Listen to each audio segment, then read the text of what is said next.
आत्मन सहज योग में आज बखना दास का एक पद लेने जा रहे हैं। बखना दास दादू के शिष्य हैं। 1550 ईस्वी में इनका जन्म हुआ और 1620 ईस्वी तक राजस्थान की धरती पर बखना दास के पवित्र चरण विचरण करते रहे। कहते हैं बखना दास, भाई रे भूख मुआ गति नाही, ताथे समझ देख मन माही। साधना के नाम पर लोग सोचते हैं कि शरीर को अगर कष्ट देंगे तो साधना ठीक होगी। बड़ी पुरानी धारणा है। खूब तपस्या करोगे, शरीर को खूब सताओगे, कम खाना खाओगे कि उपवास करोगे कि रात जागोगे, शरीर को जितना कष्ट दो तुम समझते हो कि शायद साधना उतनी ही ठीक चलेगी। लेकिन जिन्होंने परम सत्य को जाना, जिन्होंने गोविंद को जाना, जिन्होंने परम सत्य को पाया, जिन्होंने परम ज्ञान को पाया, वे सब एक मत हैं। वो कृष्ण से राजी हैं। युक्ताहार विहारस्य। किसको योग फलित होता है, किसको समाधि फलित होती है, किसको परम ज्ञान फलित होता है? युक्ताहार विहारस्य।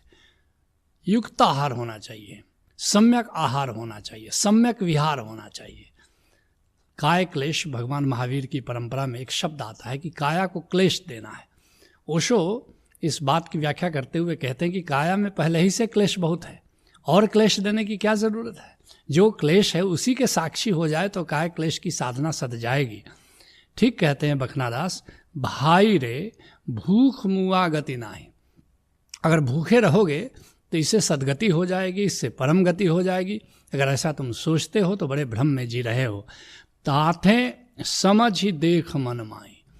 इसको बार बार चिंतन करना, मनन करना, और तब तुम उसी निष्कर्ष पर पहुंचोगे जिस पर बखना दास पहुँचे कि दूसरे संत पहुँचे कि काया को क्लेश देने से परम ज्ञान फलित नहीं होता।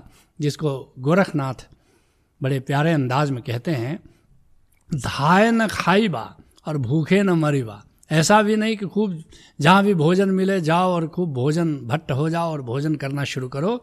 धाय न खाईबा और भूखे न मरीबा। लेकिन ऐसा भी नहीं कि भूखे मरे जा रहे हो, उपवास पर उपवास करते चले जा रहे हो।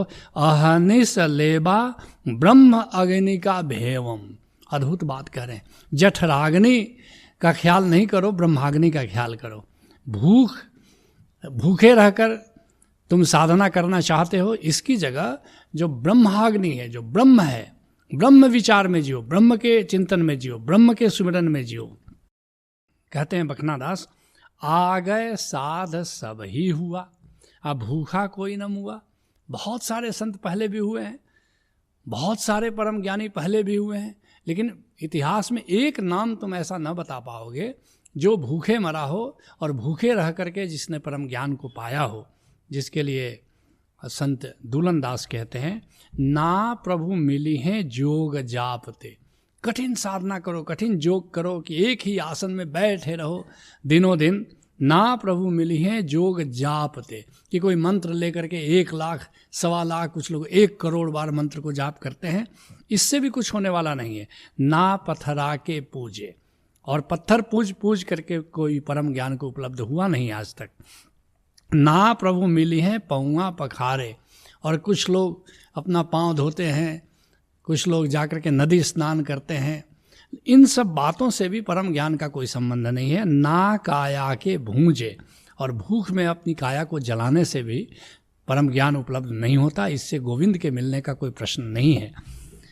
कहते हैं बखनादास, जिन पाया तिन सहजे पाया। इस बात पर ध्यान दो, जिसने भी पाया है गोविंद को, सहज रह करके पाया है।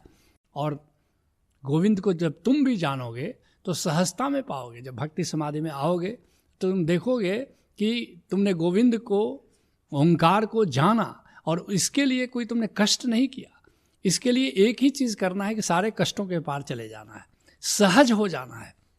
असहजता में, प्रयास में तुम गोविंद को ना जान पाओगे। बल्कि 8 दिन यही तैयारी चलती है कि तुम कैसे सहज हो जाओ, शांत हो जाओ, उत्तेजना से मुक्त हो जाओ, प्रयास से मुक्त हो जाओ।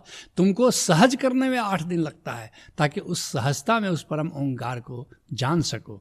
जिसके लिए संत दादू कहते हैं, सहजे मन मथियां ते तत पाया। जिसने सहज रह करके मन को मथा है, बस उसी ने उस परम तत्व को पाया है। दादू उन तो आप लखाया, जो सहज हो जाते हैं। दादू साहब कहते हैं कि गोविंद अपने आप अपना दीदार उनको करा देता है। तुम्हें अपनी ओर से आधा काम करना है कि सहज हो जाना है। इसलिए बाउल कहते हैं कि दो ही कदम पर परमात्मा है। पहला, तुम असहज में जीतो इसलिए सहज मानुष हो जाओ, और दूसरा कदम, आधार मानुष्य गोविंद तुम्हें आकर अपने आप मिल जाता है। कहते हैं बखनादास, जिन पाया तिन सहजे पाया, राम रूप सब हुआ। और जैसे ही तुम गोविंद को पाते हो, गोविंद को जानते हो, बस गोविंद की ओर बढ़ना शुरू कर देते हो। जैसे कोई नदी सागर की ओर बढ़ना शुरू कर देती है और सागर में मिलकर सागर हो जाती है, ऐसे ही तुम गोविंद की ओर बढ़ना शुरू करते हो और एक दिन गोविंद में मिलकर गोविंद ही हो जाते हो। जिसके लिए कबीर साहब कहते हैं, हरिजन मिले तो हरि मिले। अगर संत मिल जाए तो समझना कि हरि मिल गया, हरि का जन मिल गया, संत मिल गया तो गोविंद का मिलना दूर नहीं है। और मन पाया विश्वास, और वहाँ मन राजी हो जाता है। मंदिर पर राजी नहीं होता, मस्जिद पर राजी नहीं होता, ग्रंथ और किताब पर राजी नहीं होता, लेकिन एक बार संत मिल जाए और संत के द्वारा गोविंद मिल जाए तो मन भी राजी हो जाता है। हरि जन हरि का रूप है, ज्यों फूलन महबास। जैसे फूलों में खुशबू हो, ऐसे ही हरि के जन में हरि की सुगंध है। हरि के जन के द्वारा ही तुम किसी दिन हरि को पा सकोगे। कहते हैं बखनादास, देव देहुरा सब ही माया। तुम देवालय में जाते हो कि देवस्थान में जाते हो, ये देवता की धारणा, ये देवस्थान की धारणा, ये सब माया का हिस्सा है, ब्रह्म का हिस्सा नहीं है। जिसके लिए जगजीवन साहब कहते हैं, मन मह जाई फकीरी करना। अगर फकीरी करना है तो भीतर जाना है, फकीरी करना है तो देवालय जाने की जरूरत नहीं है, किसी देवस्थान पर जाने की कोई ज़रूरत नहीं है। मनमह जाई फकीरी करना, जल पखान की करे आस नहीं। जा रहे हो तुम, गंगा में जा रहे हो कि पानी से स्नान कर रहे हो, कि तीर्थों में जा रहे हो, कि पत्थरों को पूज रहे हो, आहे सकल भरमना, यह सब तुम्हें भटकाव में ही ले जाता है। असली अगर गोविंद को जानना है तो तीर्थों में जाने की ज़रूरत नहीं है, भीतर जाने की ज़रूरत है। जगजीवन दास निहार निरख के, गहिरहु गुरु की शरणा। गुरु की शरण जाना है, तीर्थों में नहीं जाना है। गुरु क्या करेगा? तुम्हारे भीतर स्थित गोविंद का दर्शन करा देगा, और फिर गोविंद का दर्शन करते हुए, गोविंद के ओंकार की झनकार सुनते हुए जिंदगी को जीना है। कहते हैं बखनादास, याह में राम न पाया, ये जो देव देहुरा सब ही माया, याह में राम न पाया। कभी किसी ने भी देवस्थान में या मंदिर में या देवालय में या मस्जिद में या गिरजा में आज तक किसी ने गोविंद को पाया नहीं है। तुम कैसे पाओगे? इसलिए संत नामदेव कहते हैं, देवली देव न होई। देवालय में देवता वो परम देवता गोविंद नहीं होता। बड़ी क्रांतिकारी घोषणा है। सब लोग देवालय जा रहे हैं, और संत नामदेव ने भी पहले, राम को जानने के पहले, गुरु से, विशोबा खेचर से मिलने के पहले खूब बिठुला की खूब पूजा की और मंदिर में ही पड़े रहते थे। लेकिन वे घोषणा कर रहे हैं, अपना अनुभव बता रहे हैं कि देवल देव न होई। देवालय में देवता का, उस परम देवता का निवास नहीं है। कहते हैं बखनादास, रमी भरमी सब ही जग मुआ, यूं ही जन्म गवाया। ऐसे ही देवालयों में रमण करते, तीर्थों में भ्रमण करते हुए लोग ऐसे ही मरे चले जा रहे हैं, जिंदगी खपी चली जा रही है, और ऐसे ही पूरा जन्म, पूरी जिंदगी वे बर्बाद किए दे रहे हैं। जिसलिए गुरु अर्जुन देव जी कहते हैं, सिमरन वेद पुराण पुकारन पोथिया, नाम बिना सब कुछ गाली होछिया, आ वही जाहि अनेक मरमर जन्मते, बिन बूझे सब वाद जोनी भरमते। अगर नाम को तुमने नहीं जाना तो ये वेद, ये पुराण, ये ग्रंथ, ये देवालय, ये सब तुम्हारे लिए राख हैं, कूड़ा हैं, करकट हैं। और ऐसे ही लोग बार बार आते हैं, जन्मते हैं, मरते हैं, और कहते हैं बिन बूझे सब वाद। अगर राम को तुमने जाना नहीं तो तुम्हारे लिए सारे सिद्धांत की बातें हैं, और इन सिद्धांतों में कुछ रखा नहीं है, और तुम ऐसे ही विभिन्न जीवनियों में भटकते हो, आते हो, जाते हो। इसलिए कहते हैं बखनादास, जा जन को गुरु पूरा मिलया, अलख अभेव बताया। जिसे पूरा गुरु मिल जाता है, जिसे कामिल मुर्शिद मिल जाता है, बस उसी को गोविंद के भेद का पता चलता है। जिसके लिए गुरु अर्जुन देव जी फिर कहते हैं, गुरु पूरा भेंटियो बड़भागी मन ही भया परगासा। जो पूरा गुरु पा जाता है उसके भीतर ही गोविंद का प्रकाश जलता है। और कोई न पहुँचन हारा दूजा अपने साहिब का भरवासा। कोई दूसरा तुम्हें पहुँचा नहीं सकता परम ज्ञान तक, केवल तुम्हारा पूरा गुरु ही वहाँ पहुँचा सकता है।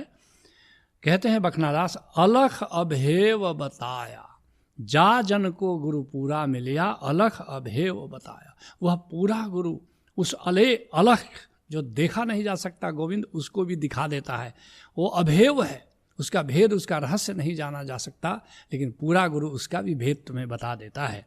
जिसके लिए संत दादू कहते हैं, राम रस मीठा रे कोई पीवे साध सुजान, और सिद्ध साधक जोगी जति सती सभय सुखदेव। कोई साधु हो, संत हो, सुखदेव मुनि ही क्यों न हो, केवल जो राम को जानता, ओंकार को जो जानता है वही उस राम रस का पान कर सकता है। और पीवत अंत नावई ऐसा अलख अभेव। जितना भी पिए चले जाओ, कितना भी पिए चले जाओ, लेकिन तुम्हारी तृप्ति नहीं होती, क्योंकि वो अगाध है, अभेद है।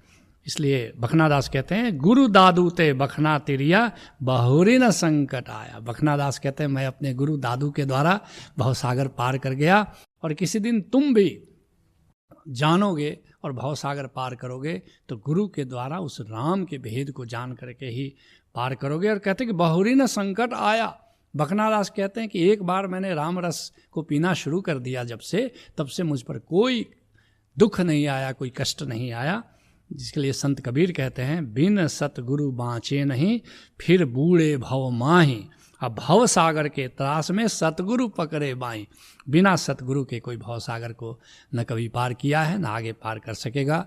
तुम भी किसी कामिल मुर्शिद से नाता जोड़ो, उससे राम के भेद को जानो और राम के सुमिरन में जीना शुरू करो। यही सहज योग है। हरि ओम तत्सत।